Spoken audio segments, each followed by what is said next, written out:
I'm in the process of making 10 videos or 10 different sessions about the end times.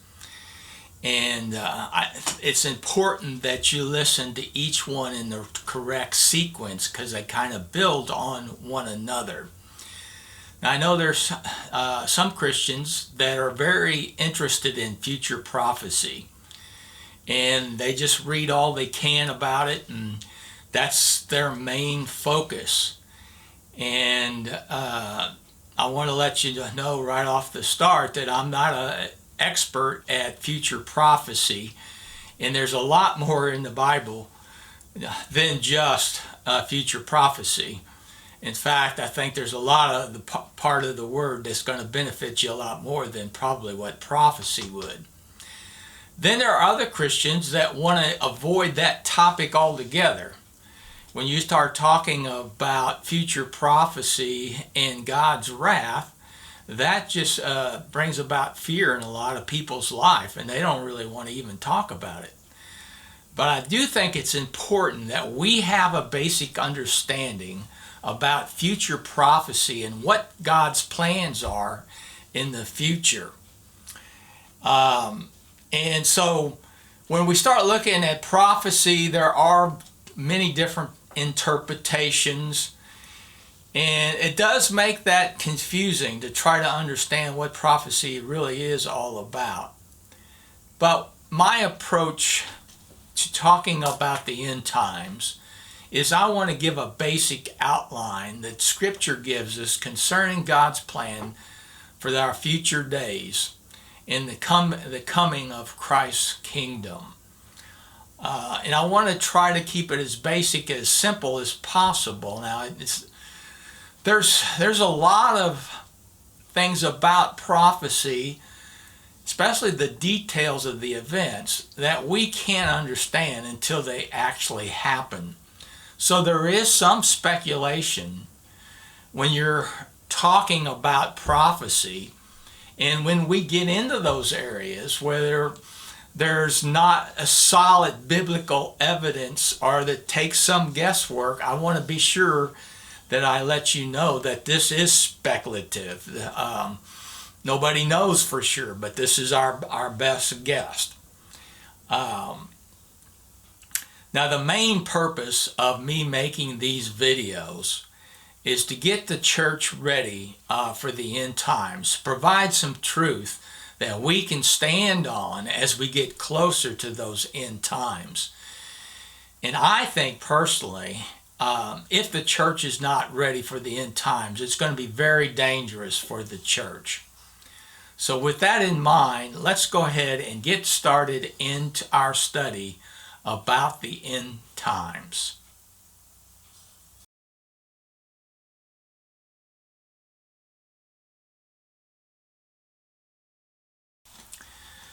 Most Christians have a basic understanding, if they know anything about the Bible at all, that Jesus Christ is coming back again. But how do we think about Jesus coming back again? Is that something we really think about much at all? You know, most of all of us as Christians, we know that, but we push that back in our mind. We don't think about it too much. I mean, it's been over 2,000 years since Jesus died on the cross, and he hasn't come back yet. So you kind of put that kind of aside and say, well, maybe someday, you know. But that thought of Jesus coming back doesn't really affect our everyday life. But in Luke chapter 12:40, Jesus himself says, I'm coming back again in a day. Be prepared for that, because I'm coming back in a day that you do not know the hour.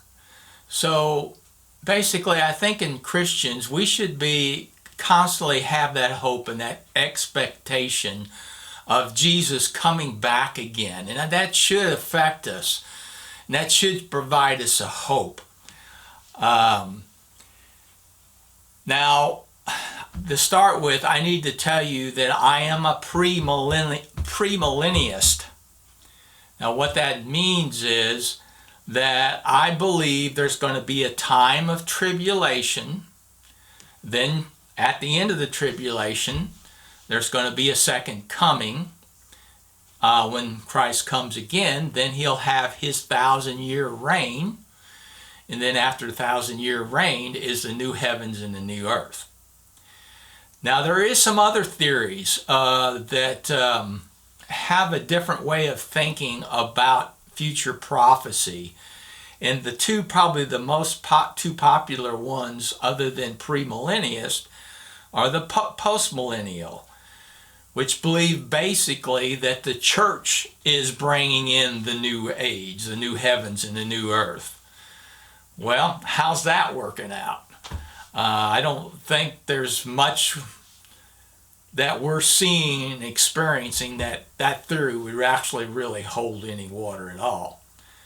And then there are the amillennialists that basically doesn't believe that there is going to be a millennial of Jesus' 1,000-year reign.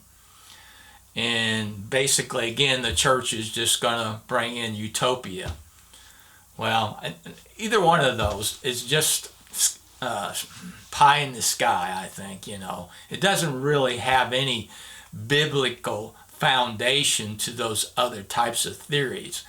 So all conservative Christians and all conservative Bible scholars believe in the pre-millennial, the tribulation period before Jesus comes again. So that's not speculation. That's pretty solid. There's pretty solid evidence that's going to take place. Even Jesus himself in Matthew 24 predicted the tribulation period. Let's read that together. Matthew 24:9. Then they will deliver you to tribulation and will kill you, and you will be hated by all nations because of my name. Now, to put this in context, this verse, Jesus' disciples came to him and asked Jesus, well, when is the end of the age coming? When are you coming back?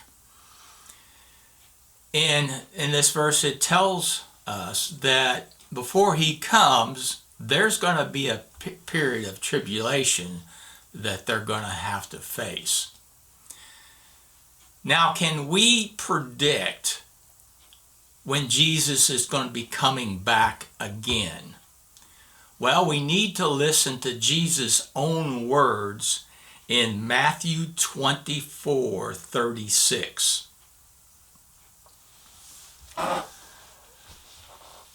But of that day and hour no one knows, not even the angels of heaven, nor the Son, but the Father alone. So as you can see, we can't predict the day, the hour that Jesus is coming back. Now, there's been many that's tried, and there's been many that has failed.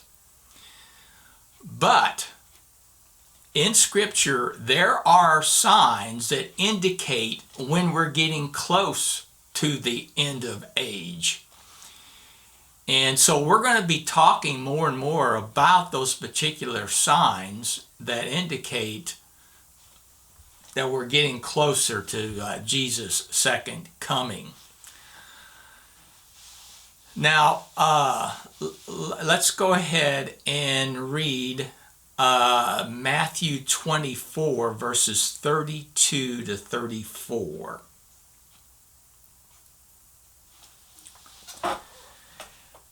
Now learn the parable from the fig tree. When its branches has already become tender and puts forth its leaves, you know that summer is near. So you too, when you see all these things, recognize that he is near, right at the door. Truly I say to you, this generation will not pass away until all these things take place.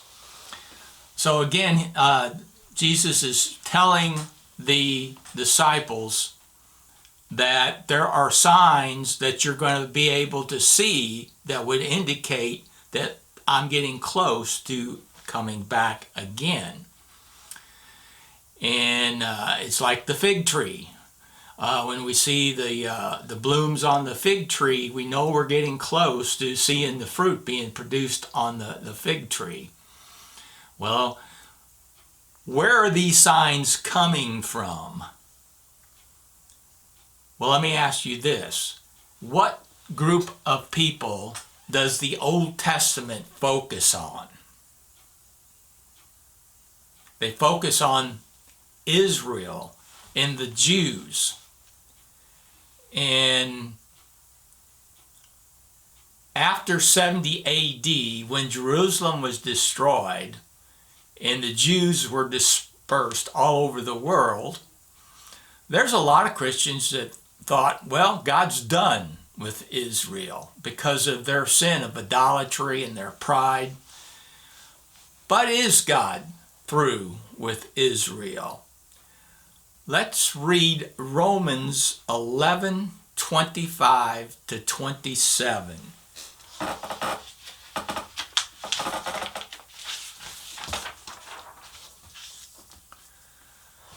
For I do not want you, brethren, to be uninformed of this mystery, so that you will not be wise in your own estimation, that a partial hardening has happened to Israel until the fullness of the Gentiles has come in. And so all of Israel will be saved, just as it is written, the deliverer will come from Zion. Well, who's the deliverer? That's Jesus Christ. And where's Zion? That's Jerusalem. He will remove ungodliness from Jacob, from Israel. So this is my covenant. Well, whose covenant? It's God's covenant with them. Who's them? That's Israel, to take away their sins. So there's a time coming in the future where God is going to take away the sins of Israel. That's never happened yet. That's still something that is coming. So Israel is God's time clock that's going to start all these events, and it's going to be focused. All the future events and future prophecy will be focused on Israel. And they're the fig tree that's going to provide all the signs and evidence of the times when we're getting close, when Christ is coming again.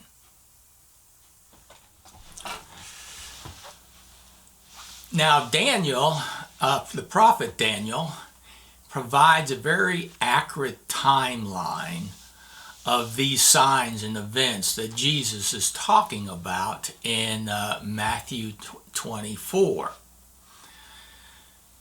So let's go ahead and read Daniel 9:24. But before we do, let me kind of give you a context of that verse. Daniel, of course, as we know, prayed in the morning and in the evening. And a big portion of his prayers was about Israel. So he was praying that God would forgive Israel of the sins that they committed against him. And he was asking God, when is it that, God, that you're going to restore Israel? When is it that you're going to forgive Israel of its sins? God sent the angel Gabriel to answer that question for Daniel. So here's where we pick up in this particular verse in Daniel 9:24. 70 weeks have been decreed for your people in your holy city to finish the transgressions, to make an end of sin, to make atonement for iniquity, to bring an everlasting righteousness, to seal up the vision and prophecy, and to anoint the most holy place.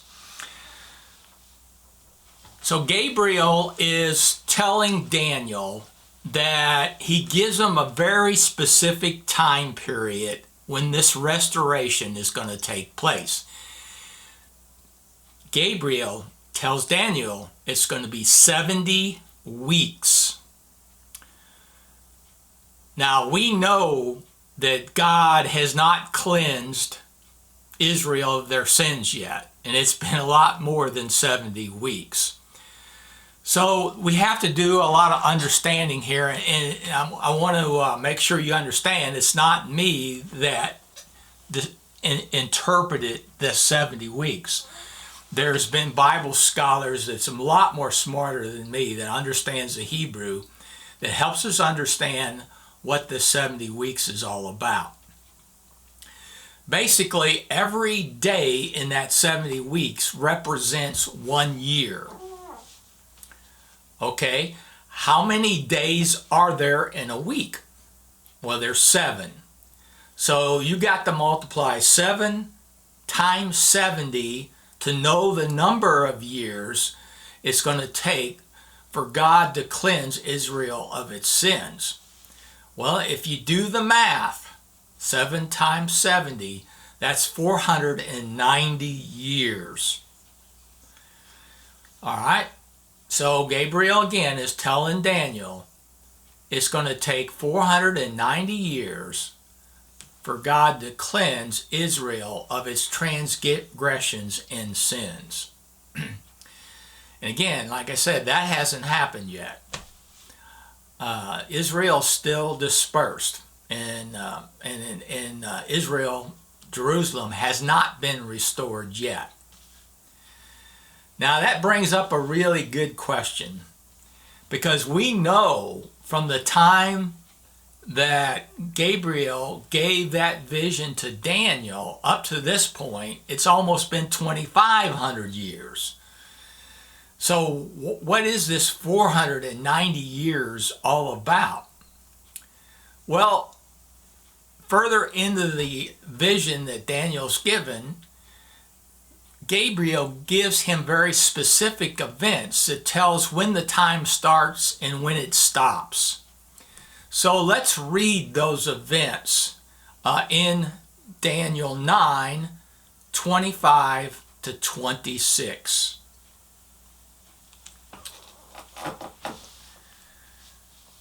So you are to know and discern that from the issuing of a decree to restore and rebuild Jerusalem until Messiah, the Prince, capital P, this is Jesus, until the Messiah, the Prince, there will be 7 weeks and 62 weeks. It will be built again with plaza and even in times of distress.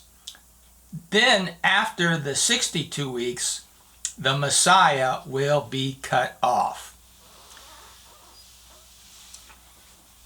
Okay, so let's understand these specific events to know when the time clock starts here and when it stops.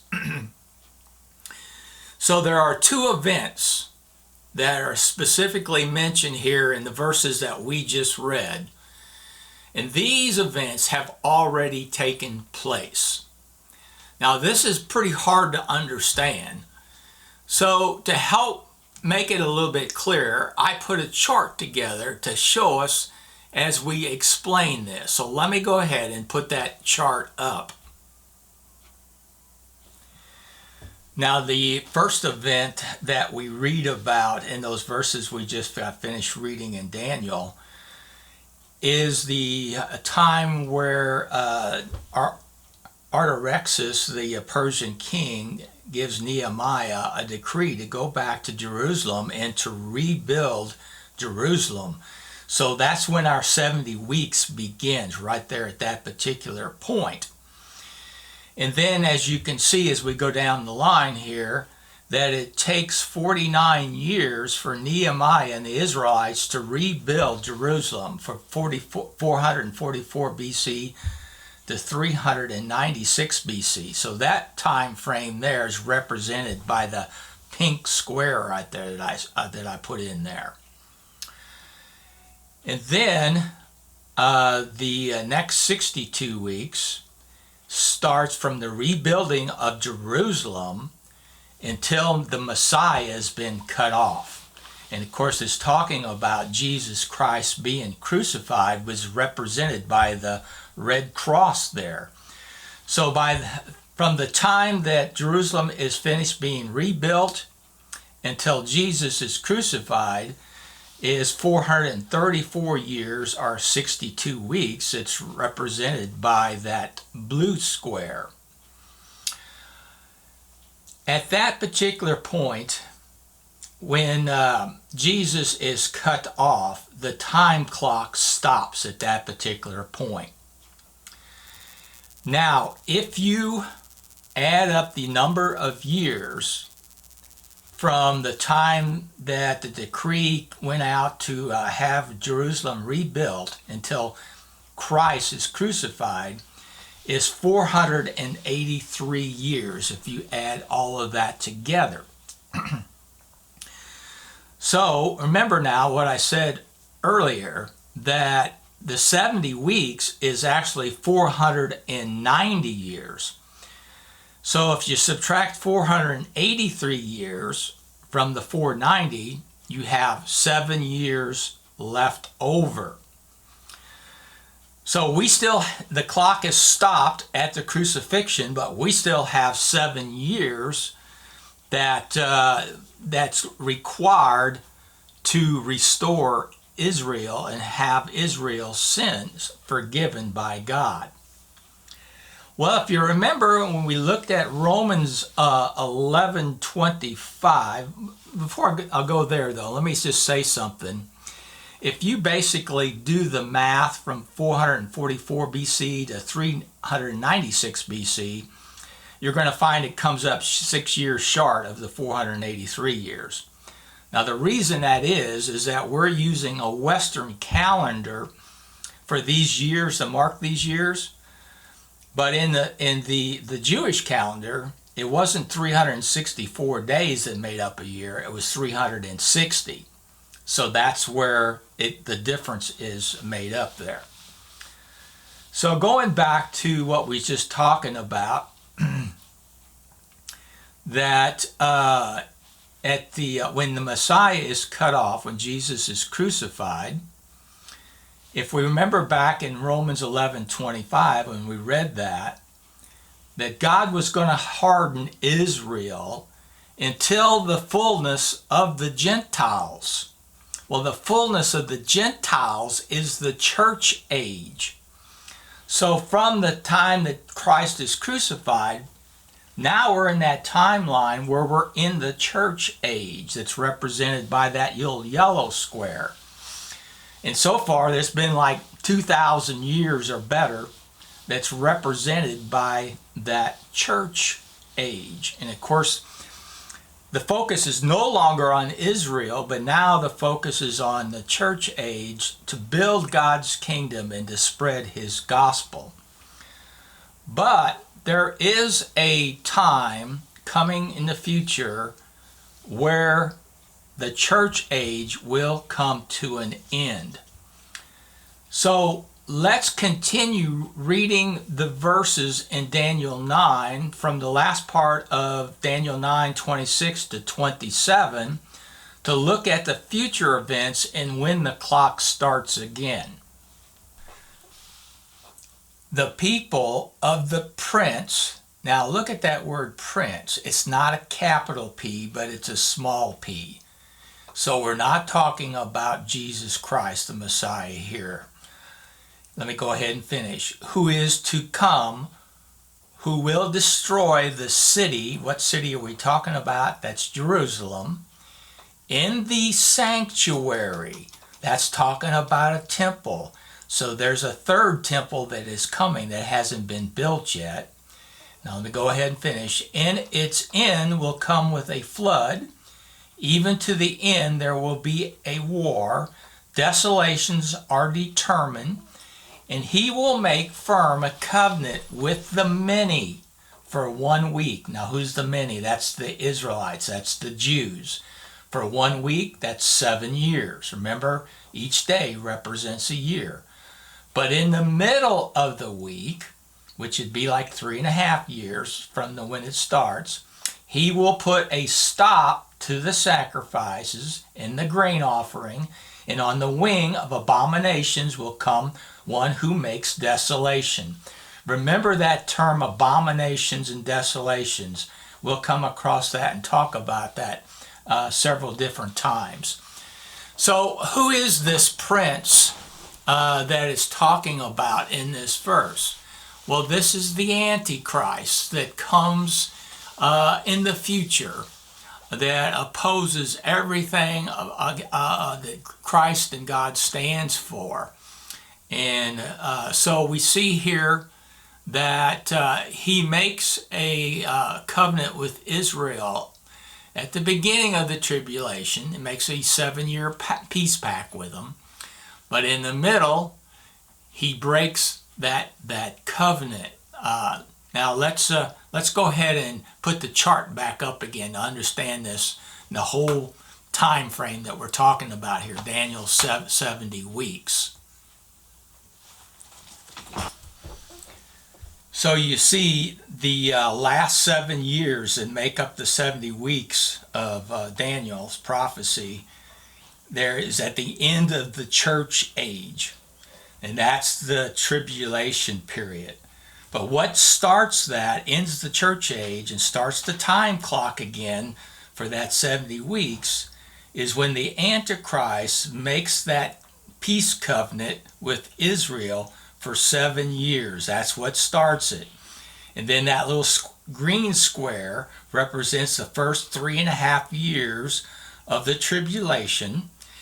And then you see the mark in between starts the Great Tribulation. And that's when the Antichrist breaks that 7-year covenant with Israel and stops the sacrifices that's made in the temple. And then, of course, the last 3.5 years, which is the Great Tribulation, is represented by the purple square. And then what ends this whole timeline is the second coming of Jesus Christ, which is represented by the red crown. Now, to kind of give you an idea how accurate this is, there have been Bible scholars that have figured up the exact days from the previous 2 events of Daniel's 70 weeks, where the Persian king decreed Nehemiah to go ahead and rebuild Jerusalem, the beginning of the timeline, until the time that Jesus entered the Jerusalem that last week before he was crucified.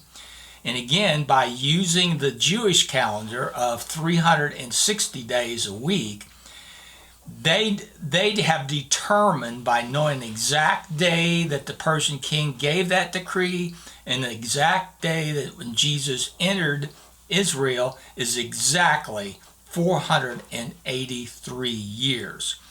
So I believe that this last 7 years of Daniel's prophecy is going to be exactly 7 years to the day. And so when the Antichrist makes that covenant, we'll know exactly when the second coming is coming, right at the end of the tribulation. Now, we don't know when the Antichrist is going to sign that covenant, so we can't predict the hour and the day at this point.